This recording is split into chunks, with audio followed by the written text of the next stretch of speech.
मैं डॉक्टर संगीता माथुर, व्याख्याता राजनीति विज्ञान। आज का विषय है कौटिल्य की परराष्ट्र नीति। कौटिल्य को आधुनिक भारतीय राजनीतिक चिंतन का जनक कहा जाता है। उन्होंने विश्व प्रसिद्ध अर्थशास्त्र की रचना की। एक बार नंद राजा द्वारा अपमानित हुए जाने के बाद उन्होंने नंद वंश के समूल नाश का प्रण लिया और उनकी नीतियों सिद्धांतों के तहत चंद्रगुप्त मौर्य ने पूरा मौर्य साम्राज्य स्थापित किया। उनका विश्व प्रसिद्ध ग्रंथ अर्थशास्त्र है। परराष्ट्र नीति यथार्थ का संदेश है, जिसमें एक राज्य दूसरे राज्य के साथ कैसे संबंध रखे, किस तरीके से अपने साम्राज्य का विस्तार करे, ये विशद विवरण है इस पुस्तक में। परराष्ट्र नीति में कौटिल्य ने 3 सिद्धांत बताए: मंडल सिद्धांत, षाटगुण्य नीति और नीति के 4 उपाय। मंडल का मतलब होता है राज्यों का एक व्रत। उन्होंने 12 राज्यों का व्रत बताया, जिसमें बताया कि कैसे एक राज्य के दूसरे राज्य से संबंध होते हैं। केंद्रस्थ राजा को उन्होंने विजिगीषु राजा की संज्ञा दी। विजिगीषु मतलब विजय का इच्छुक राजा।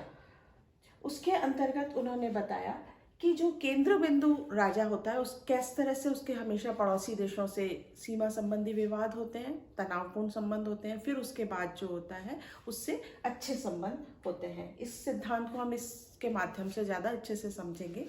विजिगीषु राजा, विजय का इच्छुक राजा के हमेशा आगे की तरफ उन्होंने 5 राज्य बताए। पड़ोसी देश जो है उससे तनावपूर्ण संबंध, उसे अरि राजा कहा। फिर मित्र होता है, इसका मित्र होता है, वो दूर है।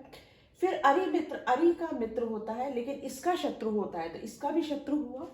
फिर मित्र इसका मित्र होता है लेकिन तो विजिगीषु का भी मित्र हुआ। और फिर अरि मित्र इसका मित्र है तो इसका भी मित्र है, तो इससे तनावपूर्ण संबंध होंगे।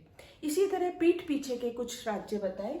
पाशनिग्रह पीठ पीछे का शत्रु, उसके बाद आक्रांत पीठ पीछे का मित्र, पाशनिग्रह सार पीठ पीछे का जो शत्रु है उसका मित्र, तो इससे तनावपूर्ण संबंध। फिर आक्रांता सार मित्र का मित्र, तो विजिगीषु का भी मित्र। इस तरीके से 10 राज्य बताए। उन्होंने बताया 2 अन्य राज्य भी हैं, मध्यम और उदासीन। मध्यम राज्य की सीमाएं विजिगीषु और अरि से लगी होती हैं। वो पावरफुल होता है, इतना होता है कि वो जिस तरफ भी झुक जाए, जिस तरफ भी अच्छे संबंध हो जाए विजिगीषु या अरि के संग, शक्ति का पलड़ा उधर ही हो जाता है, तो बैलेंस ऑफ पावर को बदलने में सक्षम होता है। जो उदासीन राज्य है वो इन सब से अलग रहता है, लेकिन इतना शक्तिशाली होता है कि वो अकेले भी किसी का मुकाबला कर सकता है और सब मिल जाए तो उनका भी मुकाबला कर सकता है। इस तरीके से 12 राज्यों का मंडल बताया उन्होंने। ये अगर हम अपने भारत के संदर्भ में देखें, भारत है ये, तो पड़ोसी देश चाहे चाइना हो चाहे पाकिस्तान हो, हमेशा से तनावपूर्ण संबंध रहे हैं। उसके बाद रूस से हमारे अच्छे संबंध रहे हैं।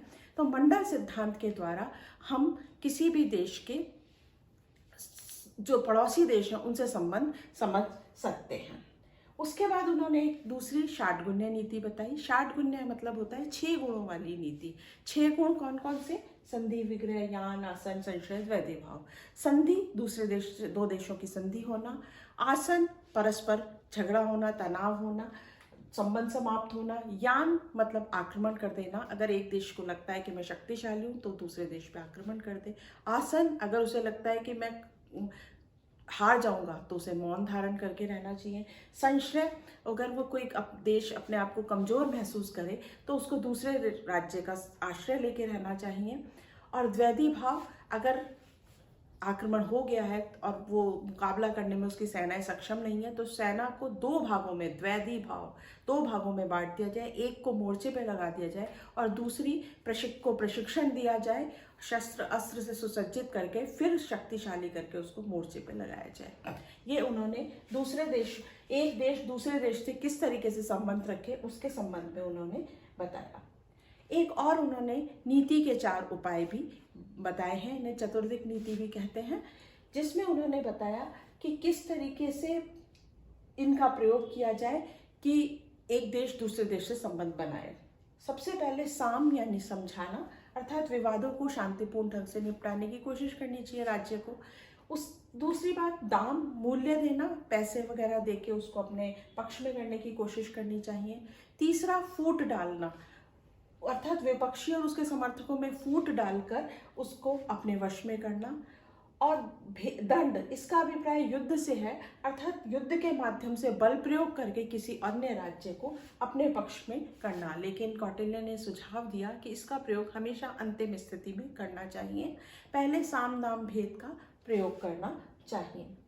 ये कौटिल्य का सिद्धांत यथार्थवाद पर आधारित है, जो युद्धों को अंतर्राष्ट्रीय संबंधों की वास्तविकता मानकर संधि और समझौते द्वारा शक्ति संतुलन पर बल देता है। वास्तव में ये वर्तमान विदेश नीति के लिए एक प्रेरणा स्रोत है। जब कौटिल्य ने दिया उस समय भी इसकी महत्ता थी और आज भी इसकी